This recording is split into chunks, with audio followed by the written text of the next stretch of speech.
d'enseigner au monde entier le tawhid, c'est-à-dire l'unicité, adorer Allah et Allah. Non pas seulement adorer Allah, mais adorer Allah et Allah seul. C'est ça le tawhid. C'est ça la ilaha illallah. Quand on dit la ilaha, il n'y a pas de Dieu à adorer. Illallahu. Donc on ne peut pas adorer Allah et adorer autre divinité. Parce que c'est le problème qui se passe aujourd'hui dans le monde entier. Et malheureusement, même dans cette communauté. On adore bien sûr Allah. Mais à côté de l'adoration de Allah, il y a les adorations des petites divinités. En plus de l'adoration de Allah.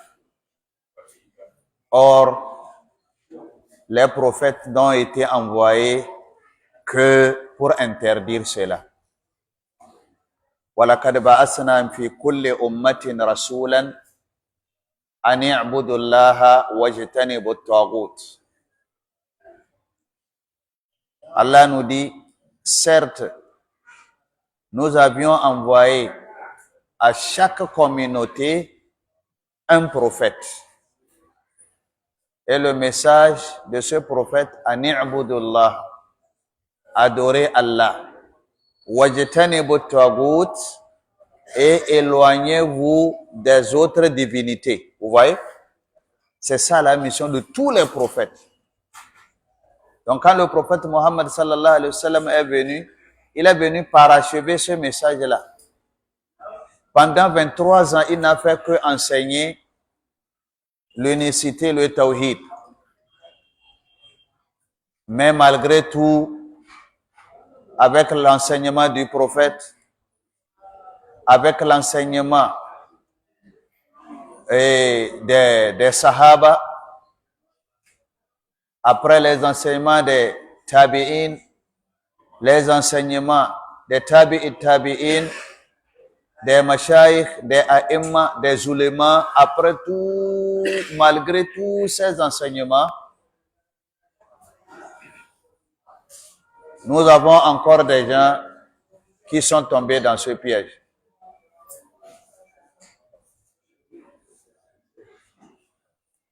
Nous avons encore des gens qui sont tombés dans le piège de shirk, dans l'adoration des autres, des petites divinités.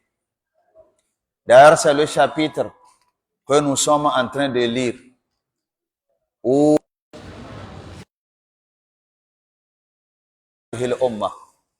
certains parmi cette communauté, parmi la communauté du prophète sallallahu alayhi wa sallam, certains parmi eux,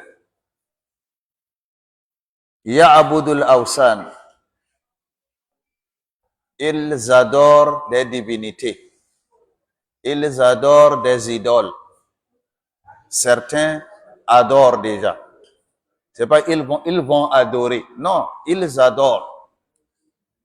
Et c'est le prophète sallallahu alayhi wa sallam qui a même informé cette communauté que certains de cette communauté, malgré les mises en garde, vont quand même adorer les idoles, les divinités en dehors de Allah subhanahu wa ta'ala. La dernière fois, nous avions expliqué le premier verset qu'on nous a envoyé. Le premier verset et le second verset. Je crois que nous avions même entamé le hadith, ou bien nous allons entamer le hadith cette semaine. Nous étions dans le hadith de Sauban. Non, nous sommes dans le hadith عن أبي سعيد رضي الله عنه أن رسول الله صلى الله عليه وسلم قال لتتبعن سنن من كان قبلكم حذو القزة بالقزة حتى لو دخلوا جهر دب لدخلتموه قالوا يا رسول الله اليهود والنصارى قال فمن أخرجاه.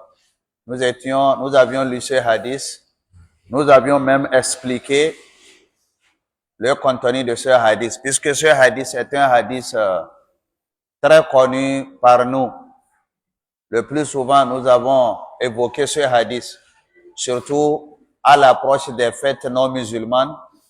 Nous avions mis en garde les fidèles en ce qui concerne la copie conforme que nous faisons aux autres confessions. Quand il s'agit de leurs fêtes, nous essayons de les imiter.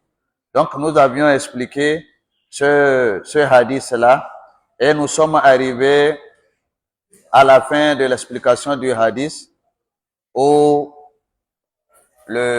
celui qui a écrit ce livre a donné un point de vue, son point de vue personnel sur ce hadith, où nous avions jugé bon de lire à votre appréciation. Il dit, Qultu, Wama aksaru al-fariqaini. Non, bien avant cela, il nous dit,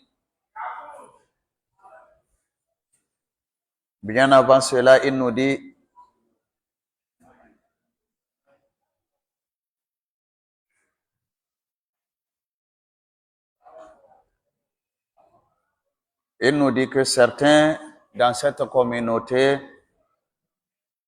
sont égarés carrément en suivant les autres confessions.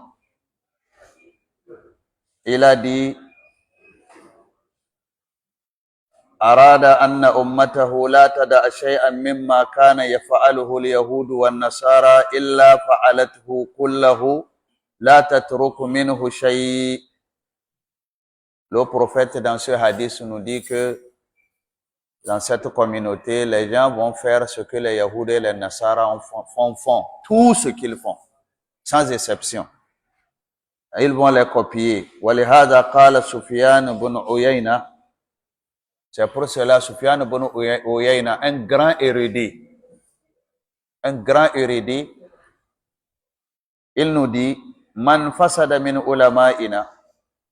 Parmi les ulama, nos ustaz, celui qui est gâté parmi nos ulama, il est gâté comment? Il est un ustaz, il est un connaisseur de l'islam, mais il ne le pratique pas. Tout ce que l'islam refuse de faire, on peut le voir là-bas en train de faire. Alors qu'on sait que lui, c'est un connaisseur. Quand il s'agit de faire les doigts, les 7e jours de doigts après la mort, on le voit là-bas, il est là-bas. Adoua Mbakoy, il est là-bas. Les adoua de l'année, il est là-bas. Les choses qui sont clairement bid'a, il est là-bas. Parce que c'est quelqu'un qui cherche l'argent, il veut l'argent. Même si ce qu'il va faire va à l'encontre de ce qu'il a appris. Donc il y en a, ils sont nombreux, ils sont même plus nombreux même que les bons ustaz. Bon, celui qui est gâté, donc c'est de lui que nous parlons. Celui-là qui ne suit pas ce qu'il dit. Ulama'una fafihi shubuhun min al-yahud. Donc lui, il ressemble aux yahoud. Selon le hadith, on le classe avec les yahoud. Puisque les yahoud, ils connaissent la vérité, mais ils se sont déviés de la vérité. Les Nasara, ils ne connaissent même pas et ils se sont déviés par leur ignorance. Or, les yahoud, ils connaissent, c'est par entêtement. L'homme peut connaître quelque chose, mais ne pas travailler avec ça, comme Iblis Shaitan a fait. Avec toute sa connaissance, il n'a pas obéi à Allah. Donc, c'est la même chose. Parmi les oulémas, parce qu'on considère que les oulémas connaissent la religion. Mais s'ils ne le pratiquent pas, ils ressemblent exactement aux yahoud. Et maintenant, وَمَنْ فَسَدَ مِنْ عِبَادِنَا وَمَنْ فَسَدَ مِنْ عُبَادِنَا فِيهِ شِبْهٌ مِنَ النَّصَارَى. Et parmi les fidèles, les simples fidèles qui ne sont pas les oulémas, celui qui est gâté, nous qui sommes des fidèles, celui-là parmi nous, parce qu'il est ignorant, il ne veut pas connaître la religion et il suit bêtement. Les gens comme ça, les ignorants, il fait tout, il est considéré comme Nasara. Donc c'est ce qu'on peut dire à propos de ce hadith-là. Vous voyez?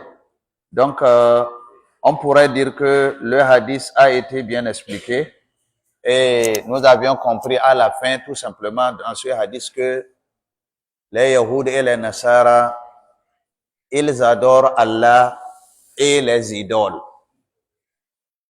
Nous, aujourd'hui, si nous adorons Allah et nous avons des petits idoles et que nous adorons, nous les avions copiés.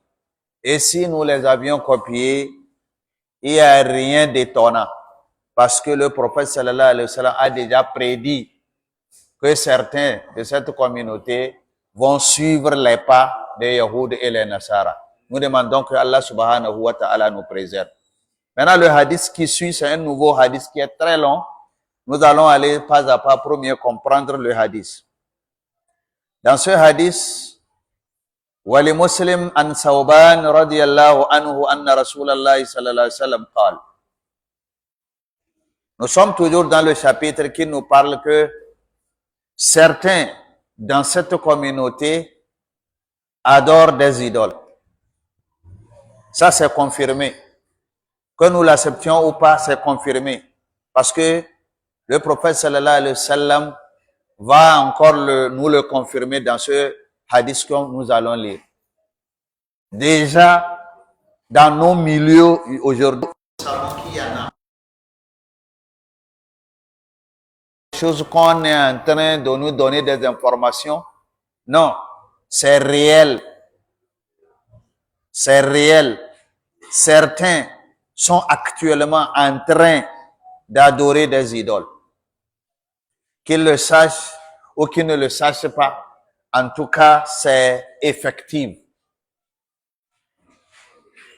Donc, ce hadith, même si c'est long, à la fin, il va nous déterminer cela.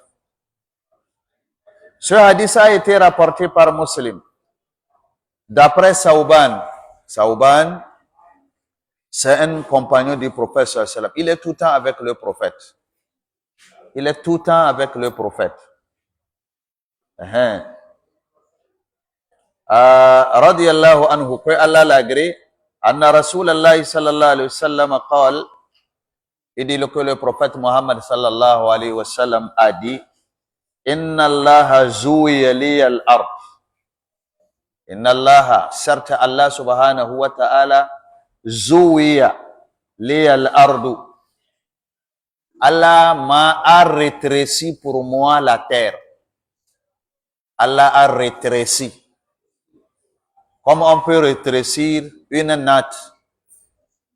La natte qui est large de gauche à droite, de l'est à l'ouest. Maintenant, on réduit sa largeur en rétrécissant.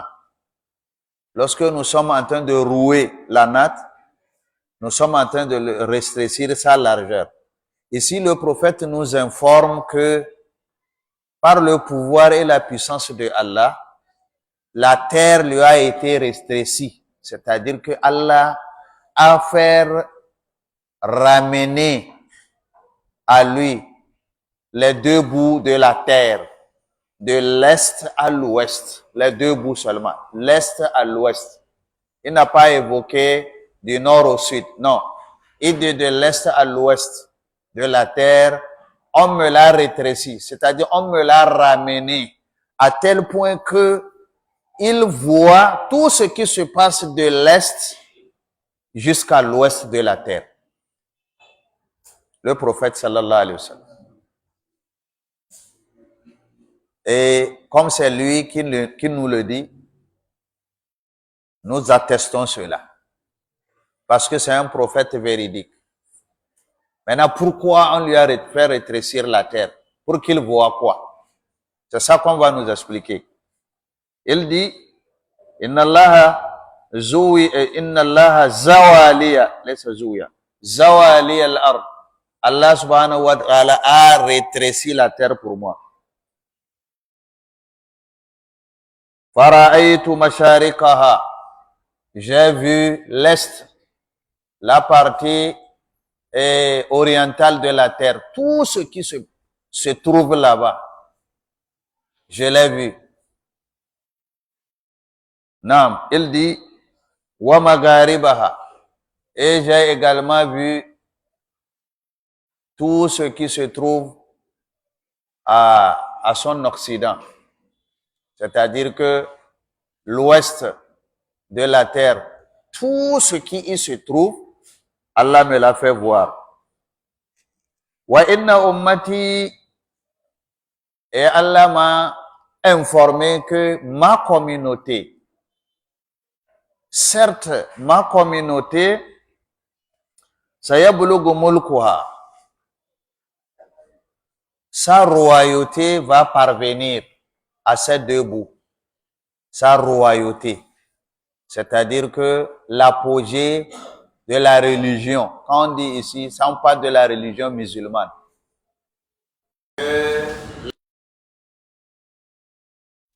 La force, la percée, l'expansion de la religion,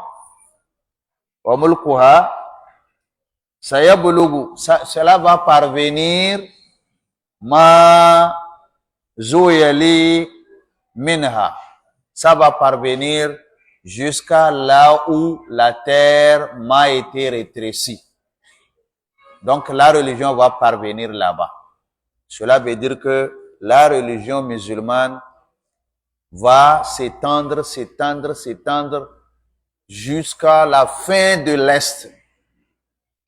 Quand on parle de la fin de l'Est, l'Est, côté Est ici, vous savez très bien, si nous sommes en Arabie Saoudite, parce que le prophète était là-bas, l'Est, c'est tout le pays qui se trouve à l'Est de l'Arabie Saoudite, qui voit le jour avant l'Arabie Saoudite.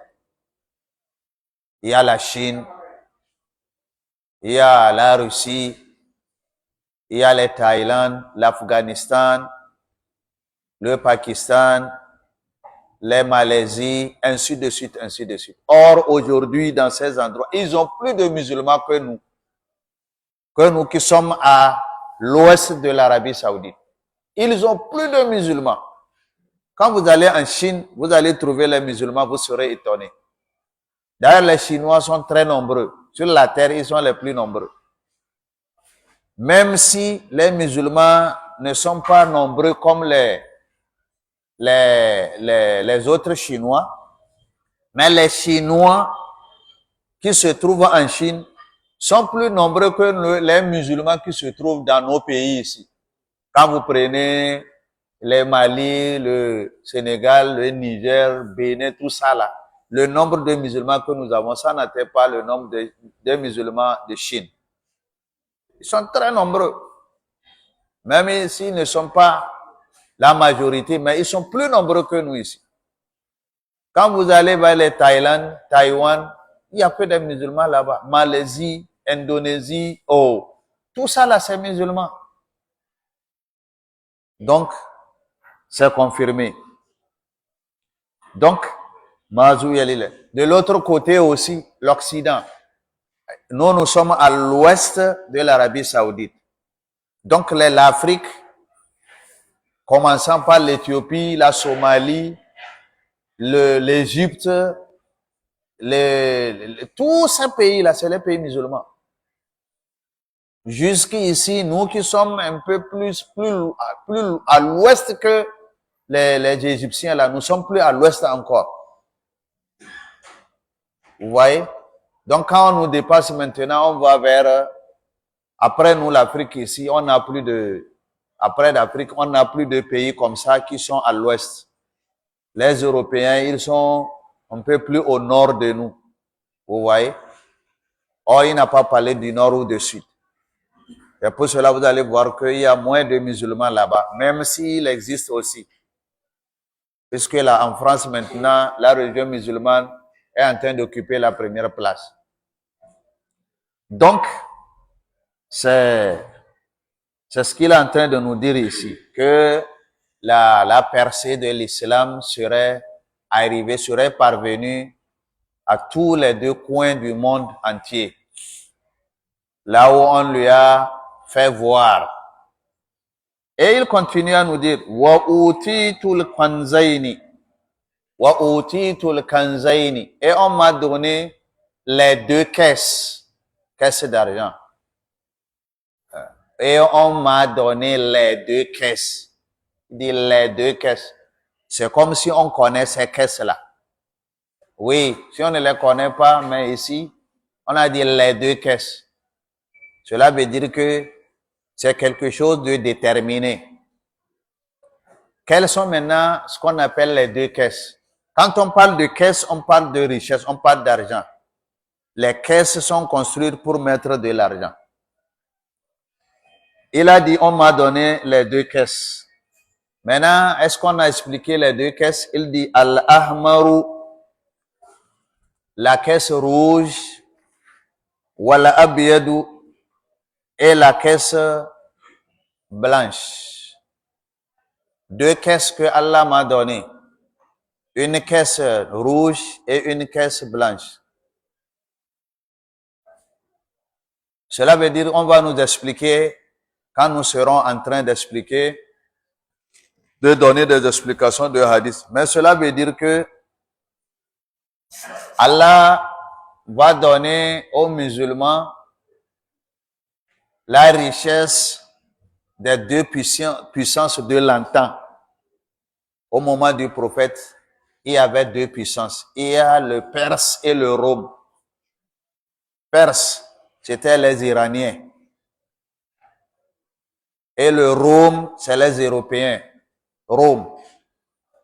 C'était les deux grandes puissances dans le monde au moment du prophète sallallahu alayhi wa sallam. Aujourd'hui, on parle de l'Amérique, de la Chine, de la Russie, bon, quelque chose comme ça. En ce moment, c'était les deux puissances du monde, Rome et Perse. Les Romains, l'islam est parvenu jusqu'à, on les a eus. Au moment de Sayyidina Omar, il a amené la guerre sainte jusqu'aux Perses, chez les Perses, les Romains, et on a cassé leur puissance, et on a ramassé leur richesse comme butin. Et c'était la caisse qui est blanche.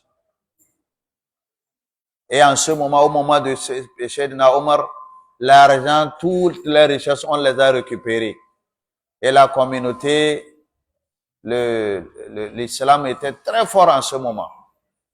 Parce que Omar, les Sahaba là étaient des gens sincères et Allah les a donné la puissance. Ils ont conquéri presque le monde entier. L'Europe était presque anéantie. Les autres États, eux, ils sont convertis. Donc, Sayyidina Omar a pu vaincre les Perses. On a ramassé leurs richesses. Et il a également vaincu le Rome. C'est ça que le Saint-Coran nous dit, le Gouribati Rome,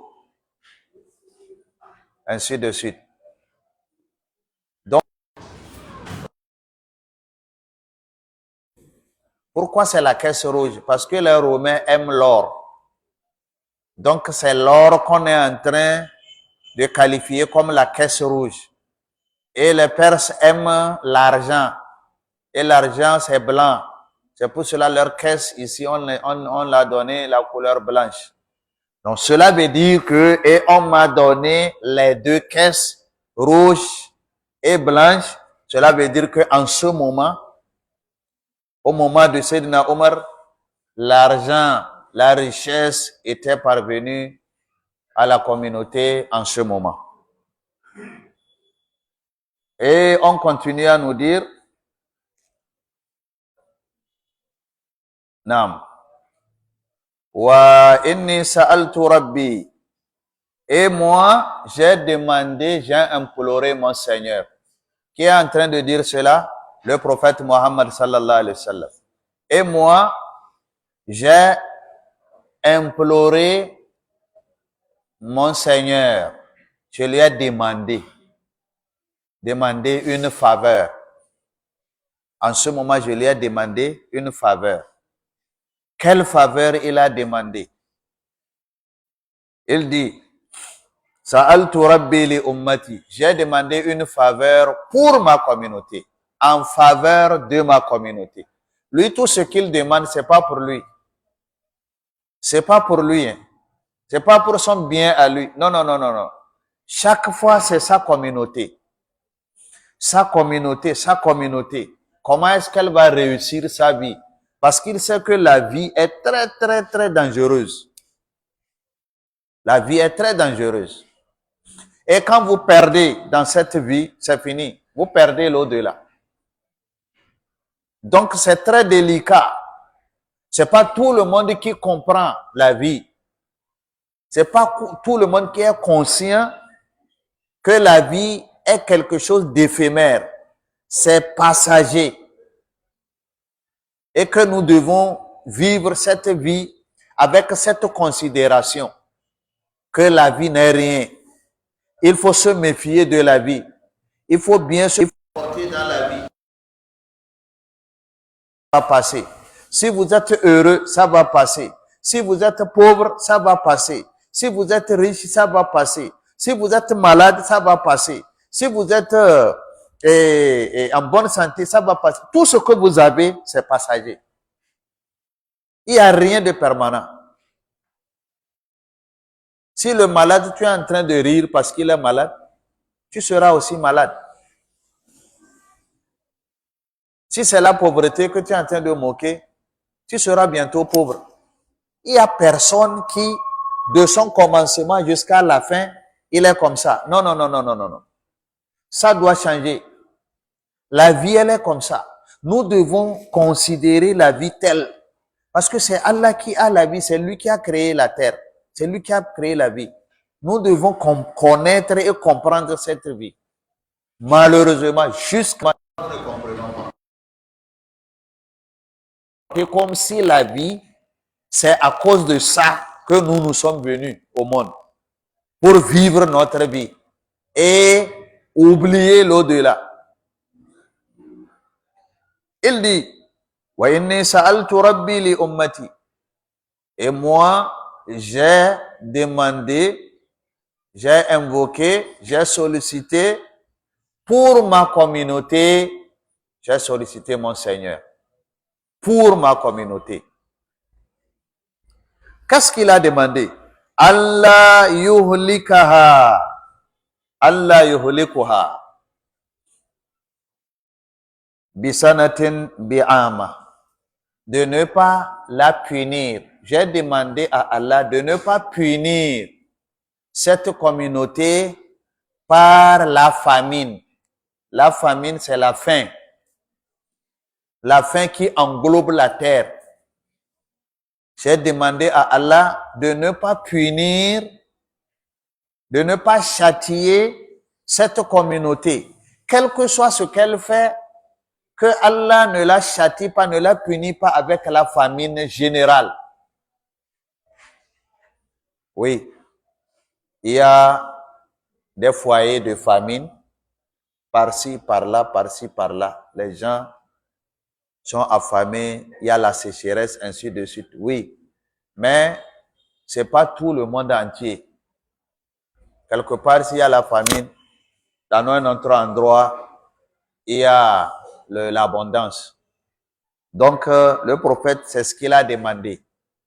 De ne pas punir cette communauté avec la famine. Wa an la yusallitu alayhim aduwan. Ce que le prophète a demandé, deuxièmement, il dit, wa an la yusallitu alayhim. De ne pas appuyer, exiger sur la communauté musulmane, de ne pas imposer à la communauté musulmane son ennemi. de ne pas imposer à la communauté un ennemi. Quel ennemi? Min siwa anfusihim. En dehors qu'un ennemi, en dehors imposer la force à cette communauté. C'est la faveur, deuxième faveur qu'il a demandé. Cela veut dire que le prophète est en train de dire, oh Allah, ne laisse pas un non-musulman va venir punir les musulmans du monde entier, va les tuer, va les assassiner, va les anéantir, va les faire punir sur cette terre. C'est ce qu'il a demandé. Et Allah a accepté. Wallahi, si ce n'est pas qu'il a demandé et que Allah a accepté, aujourd'hui nous serons déjà finis. Parce que les ennemis de l'islam, aujourd'hui, ils sont plus nombreux qu'avant. Maintenant, qu'est-ce qu'ils font? Ils se réunissent. Ils prennent des dispositions pour pouvoir anéantir les musulmans. Mais comme il y a cette invocation, cette faveur demandée, ils n'arrivent pas à s'unir sur un seul point. Sinon, s'ils s'unissent sur un seul point, ils peuvent nous anéantir. Parce que malheureusement, les musulmans aujourd'hui ne sont pas unis. Wallahi, ils ne sont pas unis. Malheureusement, quand le Coran nous dit wa'tasimu bihablillahi jami'an wa la tafarraqu, unissez-vous au pacte de Allah et ne vous dispersez pas, c'est le contraire qui se passe. Vous avez les pays musulmans qui ont été divisés par les Européens. Qu'est-ce qui les empêche de se réunir? Qu'est-ce qui les empêche de se réunir? Qui les a dit de ne pas se réunir? Les pays qui ont été divisés, ce n'est pas Dieu qui a divisé les pays. On appelle Arabie Saoudite, Qatar, Koweït, Bahreïn, Mali, Égypte, Tunisie, Algérie, Mali, Sénégal, Niger, Nigeria. Tout ça là, c'est les Européens qui ont divisé. Et pourquoi on ne veut pas se mettre ensemble? Pourquoi on ne veut pas se mettre ensemble? Est-ce que ce que les Européens ont fait, c'est naturel? C'est Dieu qui les a dit de faire ça? À tel point que quand je veux rentrer au Ghana, il faut que je me présente un passeport, alors que je mange d'okunu, il mange d'okunu. C'est le com que je mange, c'est ça qu'il mange. L'eau que je bois, c'est ça qu'il boit. Si je m'en vais jusqu'à Mauritanie, ça je comprends. Parce qu'il est un peu plus clair, il est un peu plus blanc. Mais pourquoi nous n'allons pas nous unir? Pourquoi? Parce que les non-musulmans nous ont dit de ne pas nous unir. Et on ne peut pas nous unir. Parce que nous ne sommes pas en train de suivre la religion. Nous suivons ce que ces Européens, ces étrangers nous disent de faire. Nous ne pouvons pas nous unir. Nous ne pouvons pas nous unir. Si nous revenons à notre religion, nous disons que oui, la religion veut que nous nous unissions. Alors, à partir de la religion, unissons-nous. Et c'est fini. Et c'est fini, nous sommes devenus unis. Mais en disant que ici, nous sommes tel régional de quoi là, tout ça là, c'est faux. Tout ça là que vous êtes en train d'en dire qu'un pays est un autre pays, ou bien les 14 pays de quoi, ou bien les quoi, ça ne va mener nulle part. C'est la religion qui peut nous amener au bon port. Et pour commencer, il faut qu'on commence dans nos propres pays. On dit les pays, la laïcité, que c'est un pays où l'État est différent des religions. Non, la laïcité, ce n'est pas être différent de la religion. Non, que l'État, le gouvernement n'est pas religieux. C'est pas la religion dans le gouvernement. et dans l'État, on laisse tout le monde faire sa religion. Là, non. Le fin fondé de la laïcité, c'est ce que les gens pensent. Mais le blanc, quand il dit la laïcité, ce qu'il veut, c'est pas de Dieu. Il n'y a pas de Dieu. Comme il ne peut pas refuser à l'homme d'adorer Dieu, il dit que le Dieu ne concerne pas le qu'on a inculqué dans les pays musulmans qui sont avec nous, le Mali, le Niger. Ces pays-là, c'est les pays musulmans, 99%. Normalement, ça doit être des pays musulmans où l'État est musulman. L'État, le gouvernement est musulman. Maintenant, les chrétiens qui sont avec eux auront leur indépendance. Ils seront libres de pratiquer leur religion. Mais l'État, l'État est musulman. C'est comme ça. C'est ce que les Européens ne veulent pas. Oh, si l'État est musulman, on va pratiquer la religion et vous allez voir que maintenant on va s'unir sur la base de la religion et il n'y aura pas de problème. On ne va pas se tuer, on ne va pas s'entretuer. Non, non, non, non. On laissera seulement les gouverneurs. Et ça va passer. La richesse de ceux amener dans ce pays, il n'y a pas de taxe de douane, il n'y a pas de quoi, il n'y a rien. Parce que c'est les mêmes peuples, c'est la même population, c'est la même communauté. Mais les gens ne voient pas sur la religion. Jusqu'à présent, nous sommes en train de penser que oui, on veut être panafricain, on aime notre Afrique, on aime. En même temps, on est en train de faire ce que les autres nous disent de faire. Jusqu'à quand? Seule la religion musulmane, la vraie religion, si les pays musulmans pratiquent leur religion, ils laissent question de laïcité là.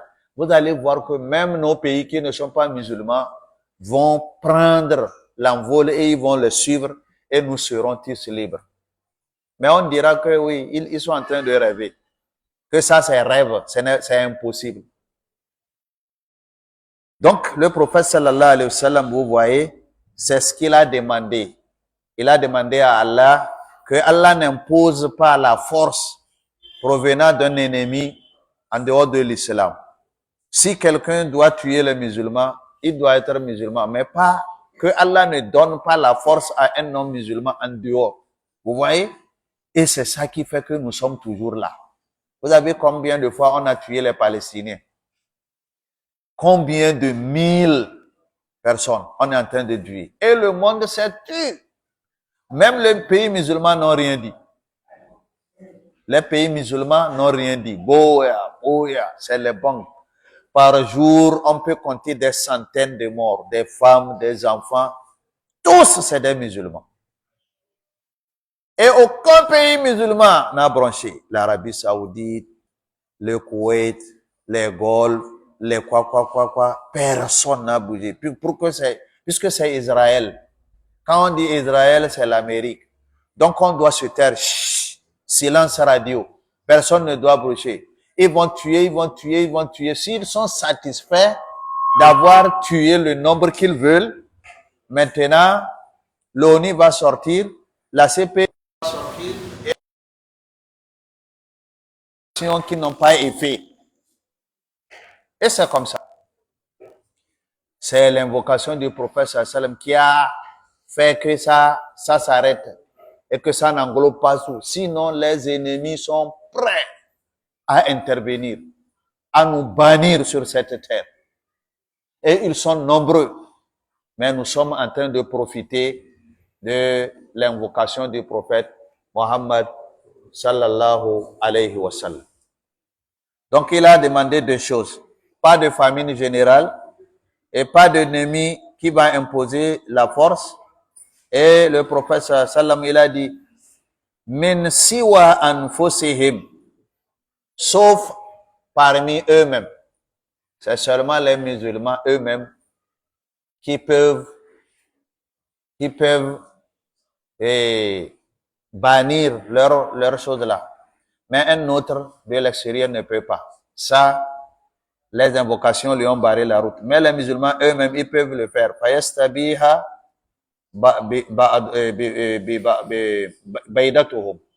C'est seulement leur frère musulman qui peut, parce que c'est un monafik, qui peut essayer de casser cette union des musulmans. Puisqu'il est avec eux, et ce qui se passe aujourd'hui.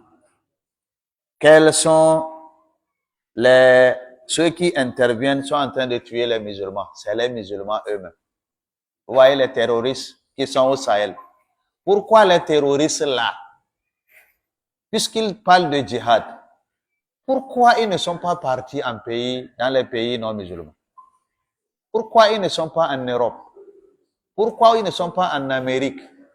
Pourquoi ils ne sont pas en Israël? Pourquoi ils ne sont pas partis en Israël? Pourquoi? Et c'est en Afrique.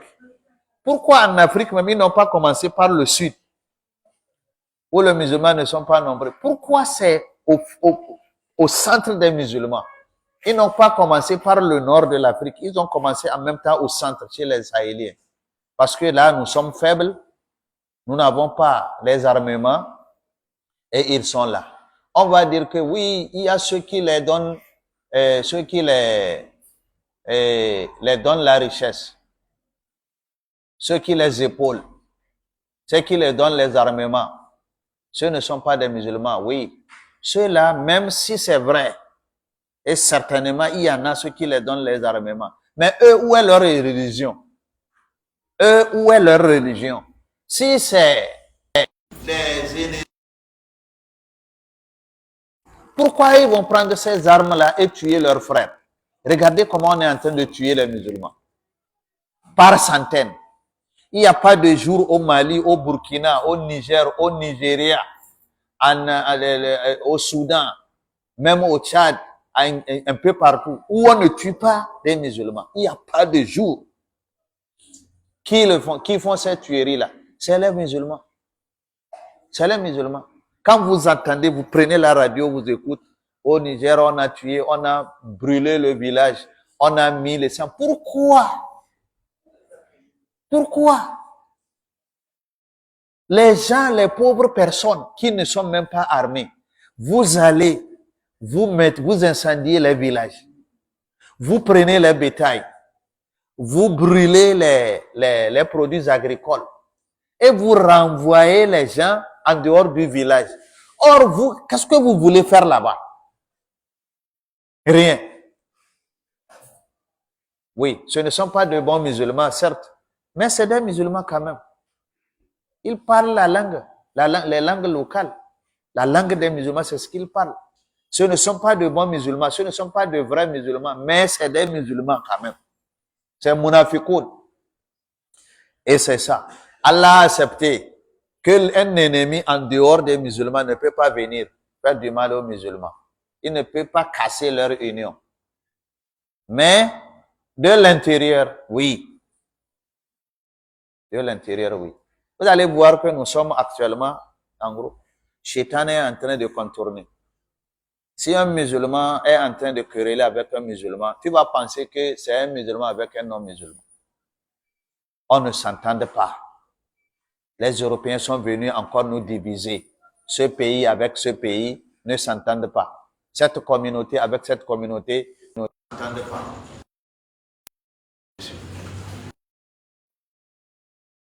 C'est le hadith, mais c'est plus nombreux. On va écouter encore ce que le prophète sallam a dit dans le hadith, Inch'Allah, dans notre prochain prêche, Inch'Allah.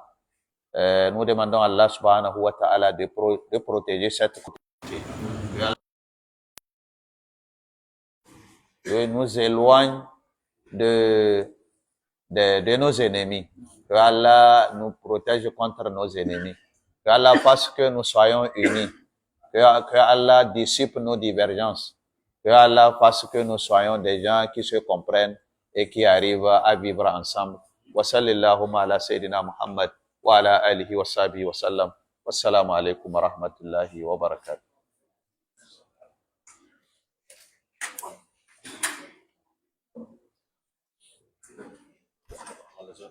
Yo.